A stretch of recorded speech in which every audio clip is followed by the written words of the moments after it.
প্রিয় দর্শক, সাজ্জাদ কাদিরের প্রীতি এবং শুভেচ্ছা নিন।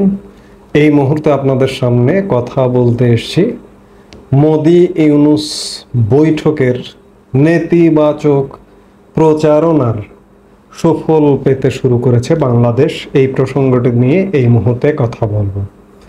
গতকাল বাংলাদেশের সংবাদ মাধ্যমে একটি শিরোনাম হয়েছে যে বাংলাদেশের ট্রান্সশিপমেন্ট সুবিধা বাতিল করল ভারত।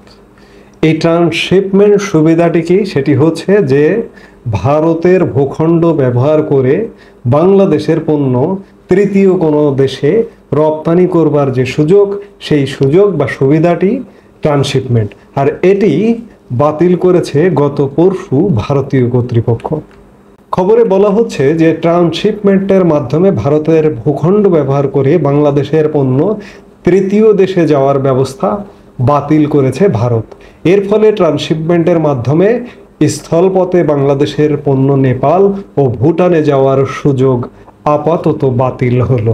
গত মঙ্গলবার ভারতের central board of direct taxes and customs এই সুবিধা বাতিল করে আদেশ জারি করেছে।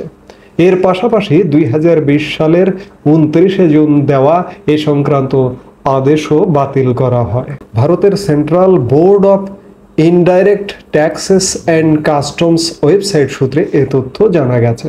ভারতের ওই আদেশে বলা হয়েছে 2020 সালের ওই আদেশ অনুসারে ভারতের central board of indirect taxes and customs Bangladesh থেকে তৃতীয় কোনো দেশে পণ্য রপ্তানিতে ট্রান্সশিপমেন্টের মাধ্যমে ভারতের একটি শুল্ক স্টেশন ব্যবহার করে অন্য কোনো বন্দর বা বিমানবন্দর ব্যবহার করার সুযোগ দিয়েছে। এখন central board of indirect taxes and customs এই সুবিধা বাতিল করলো। এ আদেশে আরও বলা হয়েছে যেসব পণ্য বোঝায় যানবাহন ইতিমধ্যে ভারতের ভূখণ্ডে আছে সেগুলো দ্রুত ভারতের ভূখণ্ড ত্যাগ করতে পারবে। অর্থাৎ ভারতের ভূখণ্ডে ইতিমধ্যেই নেপাল এবং ভুটানে যাবার জন্য বাংলাদেশের পণ্য নিয়ে ঢুকে পড়েছে, তারা এখন চাইলে বাংলাদেশে ফিরে আসতে পারবে। বর্তমানে স্থলপথে বাংলাদেশ থেকে ভারতের ভূখণ্ড ব্যবহার করে নেপাল ও ভুটানে পণ্য যায়। আমি আগেই যেটি বললাম যে এখানে ট্রান্সশিপমেন্ট বলতে বাংলাদেশের পণ্য নেপাল ও ভুটানে রপ্তানির সময় ভারতের ভূখণ্ড পাড়ি দিতে হয়। বাংলাদেশ সীমান্ত থেকে ভারতের ভূখণ্ড দিয়ে নেপাল ও ভুটান সীমান্ত পর্যন্ত পণ্যের যানবাহন, ট্রাক, ট্রেলার পরিবর্তন করা হয়। এটি ট্রান্সশিপমেন্ট।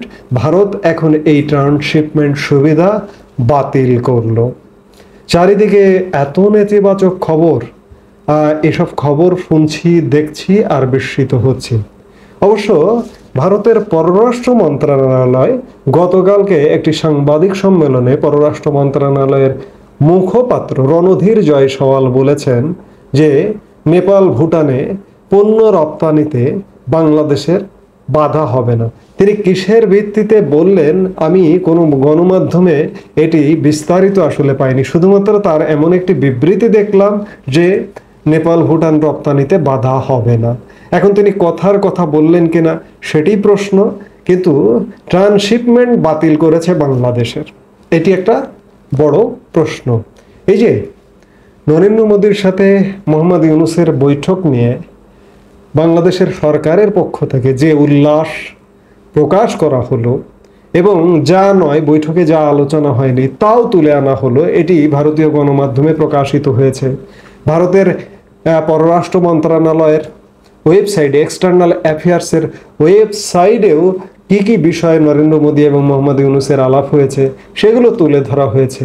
এমনকি নরেন্দ্র মোদী তার সামাজিক যোগাযোগ মাধ্যমেও তুলে ধরেছেন যে কি কি বিষয়ে আলাপ হয়েছে। ভারতের বয়ান একরকম, বাংলাদেশের বয়ান আর এক রকম। বিশেষ করে বাংলাদেশের একজন ব্যক্তি, প্রধান উপদেষ্টার প্রেস সচিব শফিকুল আলম আলাদা ভিন্ন ন্যারেটিভ নির্মাণ করেছেন। এসব ভিন্ন ন্যারেটিভ নির্মাণ করবারই কি ফলাফল পেল বাংলাদেশ? সাথে সাথে ট্রান্সশিপমেন্ট বাতিল। আজকে যদি নেপাল ভুটানে পণ্য রপ্তানি বন্ধ হয় বাংলাদেশ ক্ষতিগ্রস্ত হবে, এ ব্যাপারে কোনো সন্দেহ নাই।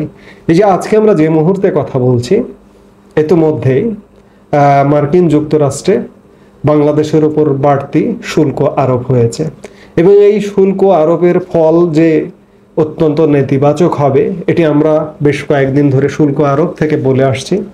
গতকাল এডিবি, এশিয়ান ডেভেলপমেন্ট ব্যাংক, সাংবাদিক সম্মেলন করে রীতিমতো বার্তা দিয়েছে যে ট্রাম্পের শুল্ক বাংলাদেশের অর্থনীতিতে নেতিবাচক প্রভাব ফেলবে।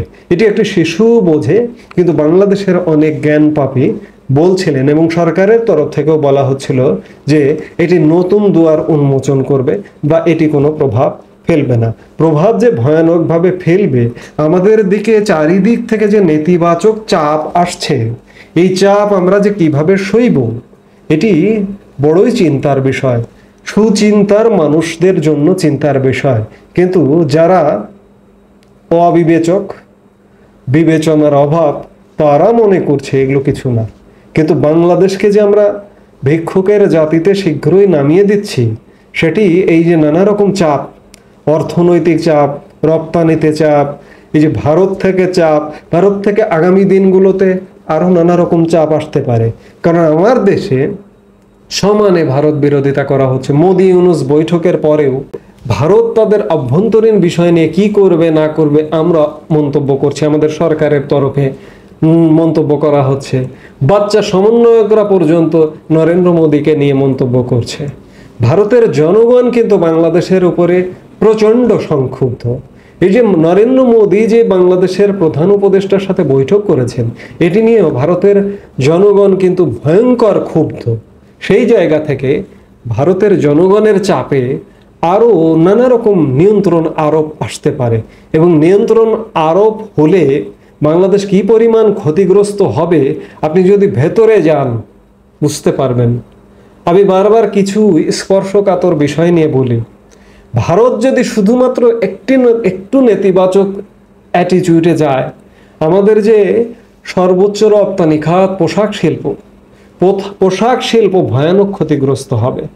ভারতীয় তুলা দিয়ে আমাদের পোশাক শিল্প বেঁচে আছে এখন পর্যন্ত এবং পোশাক শিল্প রপ্তানি করে আমরা পয়সা পাই। ওদিকে মার্কিন যুক্তরাষ্ট্রের রপ্তানি বন্ধ। ভারত যদি এসব নিয়ে নাড়াচাড়া করতে শুরু করে, বাংলাদেশ কি পরিমাণ বিপদের মধ্যে পড়বে কল্পনাও করতে পারছেন না। কাজেই বাংলাদেশ ভয়ঙ্কর বিপদের মধ্যে আছে। এই বিপদ থেকে বাঁচানোর জন্য বাংলাদেশের আপামর জনসাধারণকে জাগতে হবে, বুঝতে হবে। এইভাবে একটা দখলদারিত্বপূর্ণ একটি সরকার একের পর এক নানা রকম নেতিবাচক কর্মকাণ্ড করে যাবে, আর এগুলো বাংলাদেশের মানুষ মেনে নেবে, এগুলো আসলে কোনোভাবেই মঙ্গলজনক নয়। আমি বলবো যে ভারত যে ট্রান্সশিপমেন্টটা বাতিল করলো, এটি ভারতীয় জনগণের চাপে। ভারতীয় ব্যবসায়ীরা, বিশেষ করে ভারতীয় ব্যবসায়ীরা সরকারের কাছে দীর্ঘদিন ধরে দাবি করে আসছিল যে বাংলাদেশের ট্রান্সশিপমেন্ট বন্ধ করতে হবে। এটি কিন্তু আওয়ামী লীগ সরকারের সময় এরকম দাবি ওঠেনি, কিন্তু এখন এই দাবিটা উঠেছে এবং ভারত সরকার সেটি বন্ধ করতে বাধ্য হলো জনগণের চাপে।